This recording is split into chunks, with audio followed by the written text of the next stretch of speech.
అంతో కొంత కడుపు నిండుతుంది అంటే అది సర్కారు ఇచ్చే రేషన్‌తోనే. కిందనో మీదనో పడి సంసార బండిని నడిపిస్తుర్రు. ఇప్పుడు అది కూడా కరువయ్యేటట్టే కొడుతుంది.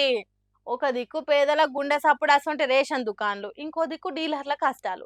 ఎటు చెప్పుకోవాలి? ఎవలకని చెప్పుకోవాలి? ఈ నేనాదుడే కరువైండు. ఇగ ఇట్లనే చూసుకుంటుంటే కాని పని అనుకుండ్రేమో.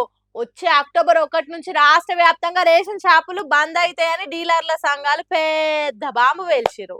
అందరికి బియ్యము, పిండి, చక్కెర, నూనె షాపులు మూత పడితే పేద, బడుగు, బలహీన వర్గాల పరిస్థితి ఎట్లా కావాలని? ఇంకో దిక్కు పబ్లిక్ టెన్షన్ షురువైంది.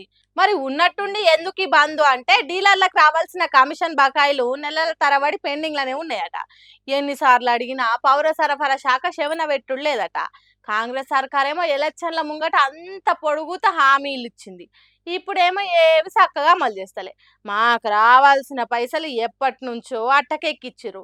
ఇక మాకు ఓపిక చచ్చింది. అయిపోయింది. మేము ఎదురు చూసింది చాలు. ఎంబటే మాకు రావాల్సిన నిధులు రిలీజ్ చేయకపోతే ఈ సమ్మెను ఇంకా జర ఉధృతం చేస్తాం. సర్కారు కదిలేదాకా మా పోరాటం ఆగది అని తేల్చి చెప్పిర్రు. మరి ఎవరన్నా ఈ నెల ఇంకా బియ్యం తెచ్చుకోనోళ్ళుంటే జల్దిన పోయి తెచ్చుకోర్రి. ఏందో ఏమో ఈ కొత్త టెన్షన్. మరి రేషన్ షాపులు బంద్ అయితే మన బియ్యము, మన రేషన్ వస్తదా లేదా? అంతో కొంత పేదలను ఆదుకునే రేషన్ కూడా బంద్ అయితే ఎట్లా రా దేవుడమ్మా పరిస్థితి అని నెత్తికొట్టుకుంటారు పబ్లిక్. మరి ఎందుకు ఇట్లా నిర్లక్ష్యం చేస్తుందో సర్కారు? పేదోని కడుపు నింపే రేషన్నే ఆపేస్తే ఏం జరుగుతుందో అని గుసగుసలు కూడా షురు అయినాయి ఊర్లల్లా. జర సర్కారు అయినా ఆలస్యం చేయకుండా ఎంబటే ఈ బంధు మీద ఏమైనా స్పందిస్తే మా బతుకులు ఆగం కావని కొందరు అనుకుంటారు. ఏమైతుందో ఏమో గానీ అక్టోబర్ 1 తారీఖు దాకా టైం ఉంది కదా.